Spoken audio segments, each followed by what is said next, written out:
ఓం శ్రీ కృష్ణ జగద్గురు పరబ్రహ్మణే నమః.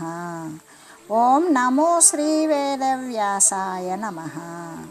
ఓం మద్గురు శ్రీ పూర్ణానంద స్వామినే నమః.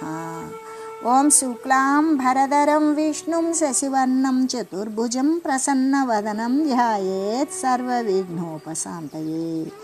ఓం వ్యాసాయ విష్ణురూపాయ వ్యాసరూపాయ విష్ణవే నమో వై బ్రహ్మనిధయే వాసిష్ఠాయ నమో నమః. ఓం నారాయణం నమస్కృత్య నరం చైవ నరోత్తమం దేవీం సరస్వతీం వ్యాసం తతో జయముదీరయే. శ్రీ భగవద్గీత పురుషోత్తమ ప్రాప్తి యోగము. అయితే జీవుడు అంటే జీవాత్మ దేవుడే. అంటే జీవుడు కానీ దేవుడు కానీ వాస్తవానికి వేరు అయినటువంటి వారు కాదు. దేవుని అంశే జీవుడు, జీవుడు సాక్షాత్తు దేవుడే. ఈ ఇద్దరూ కూడా జీవుడు దేవుడు ఇద్దరు సనాతన స్వరూపులే, శాశ్వతులే. కానీ అజ్ఞానవశము చేత ఈ యొక్క దేహాల యొక్క సంబంధం వలన జీవుడు ఆ ఉపాధిని, ఆ దేహం యొక్క గుణాలను తన యందు ఆరోపించుకుంటాడు. ఉపాధికి చెందినటువంటి ఆ శరీరానికి చెందిన అవయవాలతో కూడిన వానిగా తనను భావన చేసుకుంటాడు. అంటే ఘటాకాశము విశాలాకాశం యొక్క అంశ మాత్రమే అవుతూ ఉన్నది కదా.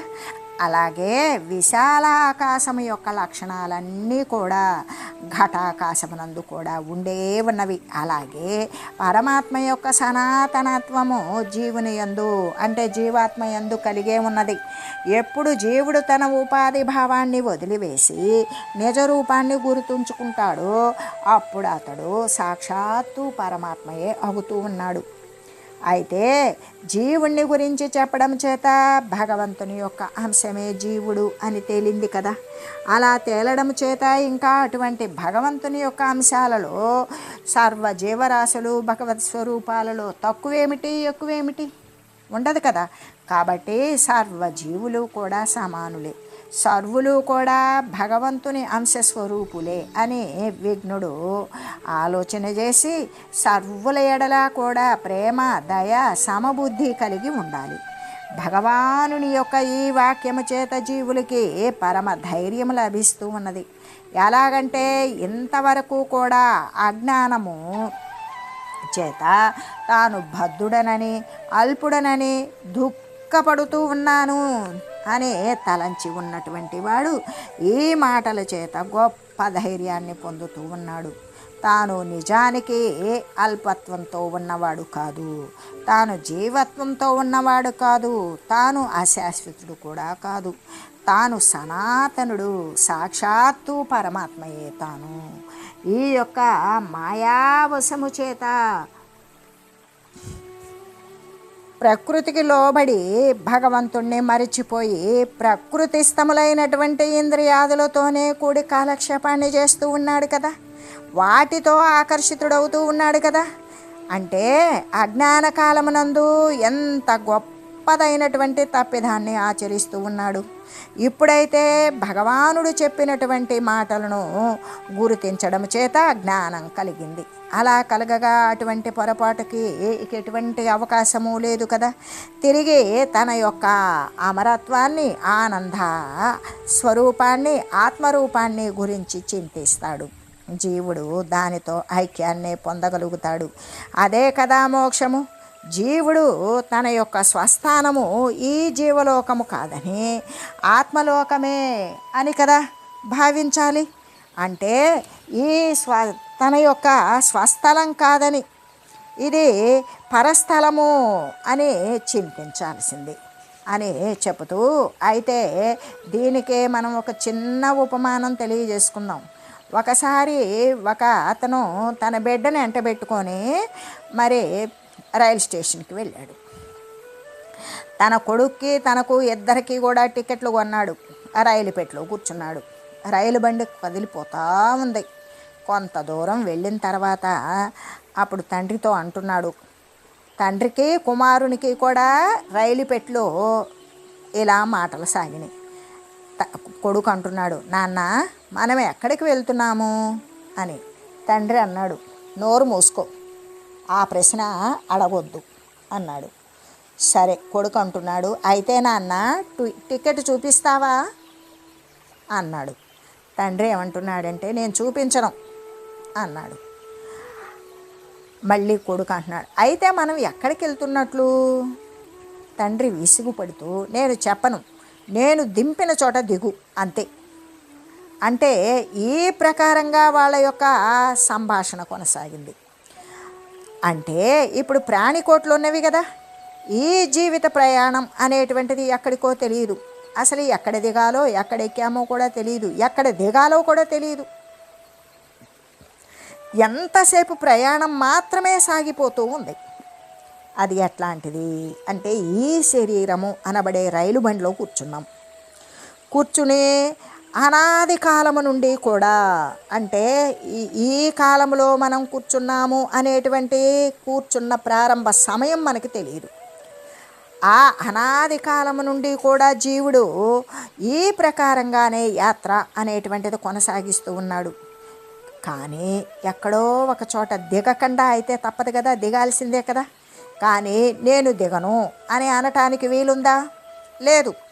ఒకవేళ అన్నాడా, ఇక కర్మదేవతలు ఏం చేస్తాయి, సమయం చూసుకొని బలాత్కారంగా మేడబెట్టి గంటి వేస్తాయి. అలాగే శరీరం ఉంది, శరీరంలో నుండి నేను పోను అంటే ఊరుకుంటాయా? ఊరుకోవు. ప్రాణాన్ని పట్టి శరీరం నుండి వేరు చేసేస్తాయి. కాబట్టి దిగటం అనేటువంటిది, రైలు బండి దిగటం అనేది ఖాయం. ఎందుకు? రైలు బండి ఇంకొక చోటకి చివరి ప్రదేశానికి వెళ్ళైనా ఆగిపోతూ ఉంటుంది. మళ్ళీ కూడా కొన్నాళ్ళకి ఎక్కడం ఖాయం.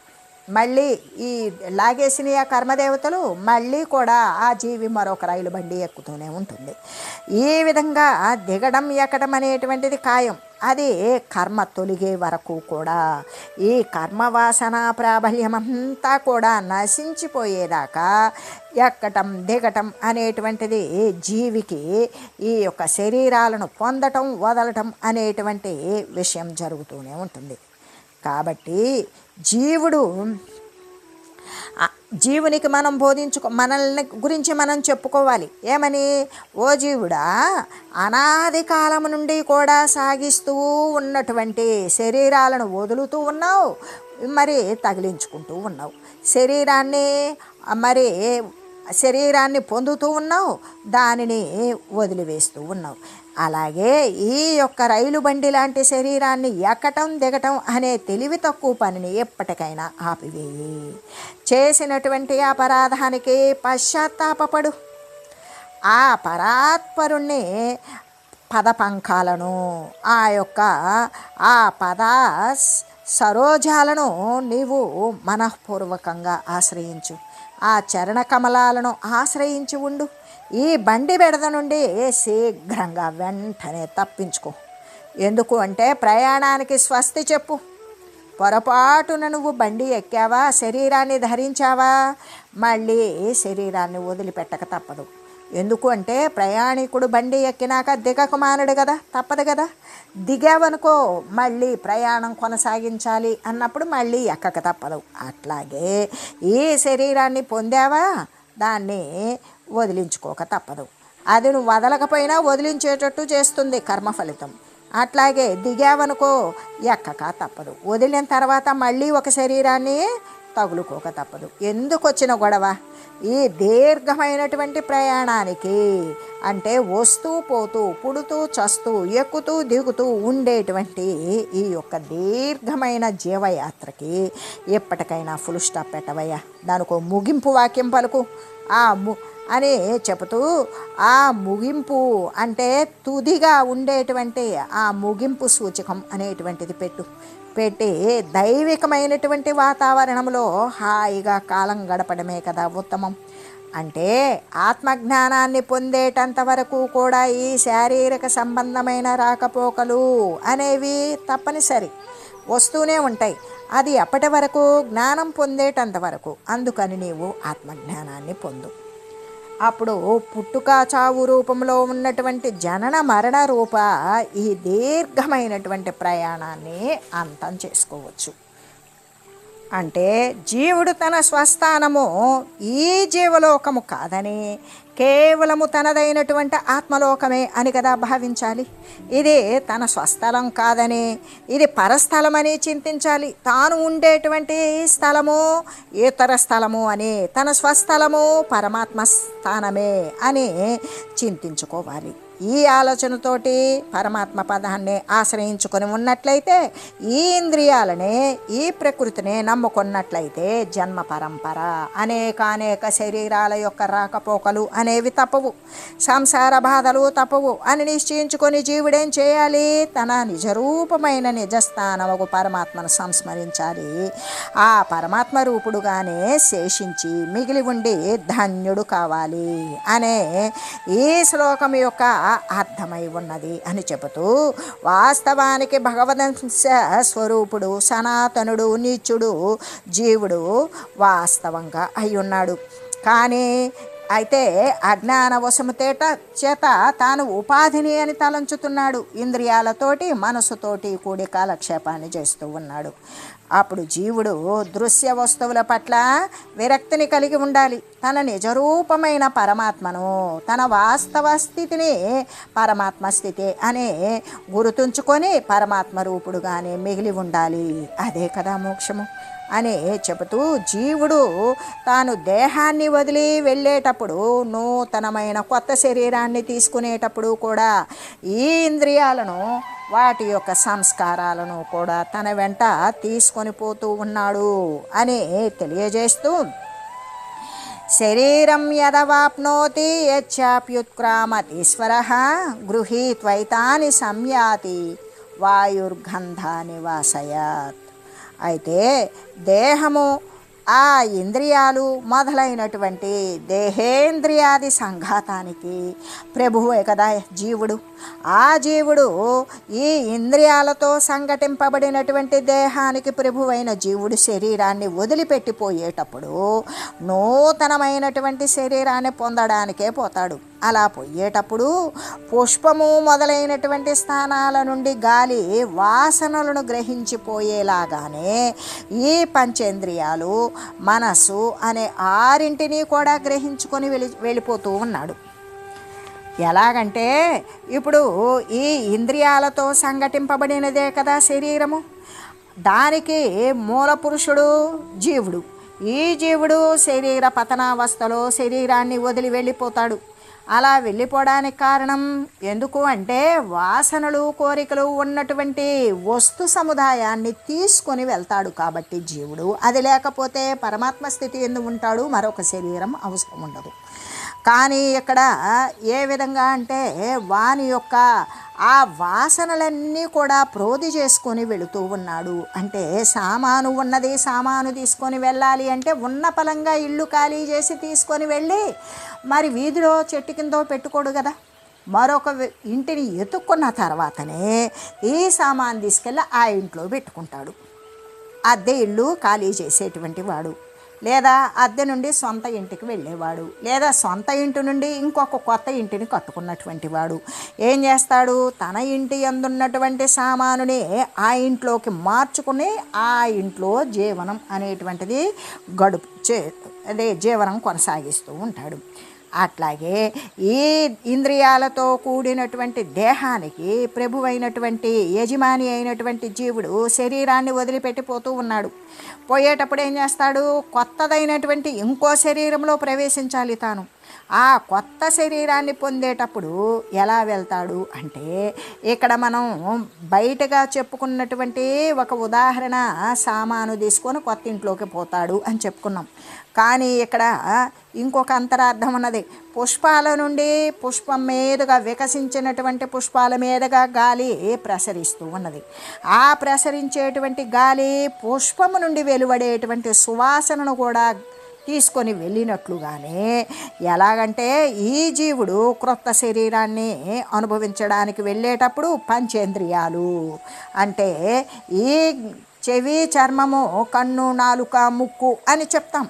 కానీ ఈ పంచేంద్రియాలకు కూడా మరి విషయాదులైనటువంటి శబ్దస్పర్శ రూపరసగంధాలు అనేటువంటి వాసనలతో కూడుకొని మరి ఈ యొక్క జ్ఞానేంద్రియాలతో కూడుకొని మనస్సు అనబడే ఈ ఆరింటిని కూడా తీసుకొని వెళ్తూ ఉన్నాడు నూతన శరీరానికి.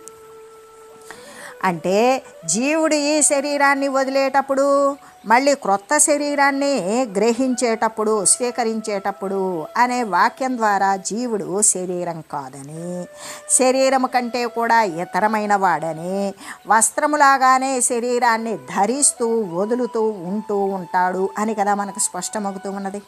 ఇల్లు వేరు, ఇంటి యజమాని వేరు, ఇంట్లో నివసించేవాడు వేరు. వాడికి ఇష్టమైన నాళ్ళు ఇంట్లో ఉంటాడు, ఇంకొక ఇంటిని తయారు చేసుకుంటే ఈ ఇంటిని వదిలే ఆ ఇంటికి వెళ్తాడు. అలాగే వస్త్రాలను ధరించేవాడు కూడా మురికి అయిన వస్త్రాలను వదిలివేసి మళ్ళీ ఉతికిన వస్త్రాలు, క్రొత్త వస్త్రాలు ధరించేటువంటి వాడు. అంటే వస్త్రానికి తన శరీరానికి తేడా ఉన్నట్లే, ఆ ఇంటికి తనకి యజమానికి తేడా ఉన్నట్లే ఈ జీవుడు కూడా శరీరము కాదు. శరీరాన్ని వదిలిపెట్టిపోతూ ఉన్నాడు అంటే జీవుడు శరీరం అయితే శరీరాన్ని ఎందుకు వదులుతాడు? కాదు కదా. కాబట్టి జీవుడి శరీరం కాదు, శరీరం కంటే కూడా ఇతరమైన వేరైన వాడు. అంటే వస్త్రములాగానే దాన్ని ఒక ఒంటి మీద ఉన్నటువంటి బట్టను విడిచి మరొక బట్ట ధరించినట్లుగానే ఈ విధంగా జీవుడు ఈ యొక్క దానిని అంటే తన యొక్క శరీరాలను వదులుతూ ధరిస్తూ ఉంటాడు అని మనకు చక్కగా అర్థమైంది. కాబట్టి దేహము పట్ల ఉన్నటువంటి అభిమానాన్ని మనం అభిమానం పెంచుకున్నా అది సమయం వచ్చినప్పుడు ఉండదు. అందుకని దానిని అశుభ్రంగా అనారోగ్యంగా తయారు చేయాలి అనేటువంటి ఉద్దేశం కాదు. ఈ యొక్క ఆత్మతత్వాన్ని సాధన చేయాలి, తన స్వస్వరూప సాక్షాత్కార సందర్శనము అనేటువంటిది చేయాలి, తాను ముక్తత్వాన్ని పొందాలి. ఈ శరీరం ఉండగానే మరొక శరీరం అనేది ఉత్పన్నం కాకుండా కోరికలను నిగ్రహించాలి అన్నా కూడా ఈ యొక్క దేహము అవసరము. వాతావరణ మార్పులను అన్నింటినీ, ఉష్ణాన్ని, వర్షాన్ని, అతి శీతలాన్ని, రక్షణను, మరి ఇంకా జీవుల నుండి ఇతరత్ర పశువు పక్షాదుల నుండి రక్షింపబడాలి అంటే తనకు ఒక ఇల్లు అవసరమైనట్లుగానే తన యొక్క సాధనాక్రమం పరిపూర్ణం చేసుకొని తన స్వస్థానానికి వెళ్ళి ఆత్మజ్ఞానంతో కూడుకొని తనదైనటువంటి స్వస్వరూపంలో నిలబడాలి అంటే ఈ దేహము అవసరం. ఈ దేహము పోయిన తర్వాత ఏమీ చేయలేదు, మరొక దేహం పట్టుకొని రావడం తప్ప. కాబట్టి ఇక్కడ దేహము పట్ల అభిమానం వదలాలే కానీ దేహాన్ని ఉన్న ఫలంగా తనంతటికి తాను నశింపజేసుకోకూడదు. ప్రకృతి ప్రకారం నశించేలోగా తాను పరమాత్మ వస్తువుని అనుగ్రహించి పరమాత్మ యందు పరివ్యాప్తమయ్యేటువంటి ప్రయత్నం చేయటమే సాధకుడు చేయవలసినటువంటి అతి తీవ్రతరమైనటువంటి ప్రయత్నం. కాబట్టి ఇక్కడ వస్త్రానికి తన శరీరానికి తేడా ఉన్నట్లుగానే తన యొక్క నూతన శరీరాన్ని, క్రొత్త శరీరాన్ని ధరించడానికి వెళ్ళేటప్పుడు ఈ యొక్క జ్ఞానేంద్రియాలు, మనసు అనేటువంటి వాటిని పట్టుకొని అలా వెళ్ళిపోతాడు జీవుడు. ఏ విధంగా పుష్పంలో ఉన్నటువంటి వాసనను గాలి కొంత దూరం తీసుకెళ్ళి అలా కొనసాగుతూ ఉన్నప్పుడు ఆ వాసన కొంత దూరం గాలితో పాటు పయనించినట్లుగానే అనే విషయం అర్థమవుతూ ఉన్నది కదా. కాబట్టి దేహాభిమానాన్ని, దేహము పట్ల ఉన్నటువంటి అభిమానాన్ని త్యజించాలి. అంతేకాని శుచి, మరి శుభ్రత, ఆరోగ్యము అనేది వదలకూడదు. దానంతటికి అది ప్రకృతి జన్యమైనది. ప్రకృతి పరంగా ఎప్పుడు కాలంలో కాయం కలిసిపోవాలో దాని ప్రకారం, దానికి ఇవ్వబడిన ఆయు పరిమితి ప్రకారం అది వెళ్ళిపోతుంది. అది ఉన్నంతసేపు కూడా దేహము పట్ల ఈ దేహాన్ని దీనితో నేనేమైనా చేస్తాను అని దేహ సంబంధమైన, లోక సంబంధమైనటువంటి అభిమానాన్ని వదిలివేసుకోవాలి. అంటే అది వదిలివేసుకోవాలి అంటే తాను ఆత్మస్వరూపమైన పరమాత్మ తత్వమే తాను అనే భావన కలిగి ఉన్నప్పుడు మాత్రమే దేహాభిమానాన్ని వదిలివేసుకోగలుగుతాడు. ఇంకా కూడా ఈశ్వరః అనేటువంటి పదము చేత ఈశ్వరః అంటే ప్రభువు, శాసకుడు, నియామకుడు.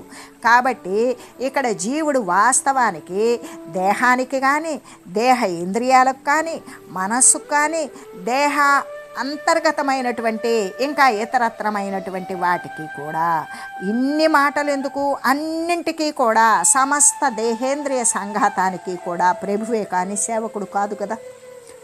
ఆ జీవుడు ఉండబట్టే దేహము, దేహేంద్రియాలు, మనసు, అంతఃకరణాలు ఇటువంటివన్నీ కూడా జ్ఞానేంద్రియ, కర్మేంద్రియ, పంచభూతాలు మరి ఇవన్నీ కూడా ఆ యొక్క నియామకుడైనటువంటి అధికారి అయినటువంటి జీవుడు ఉంటేనే మరి ఇదంతా కూడా చర్య కొనసాగుతూ ఉన్నది.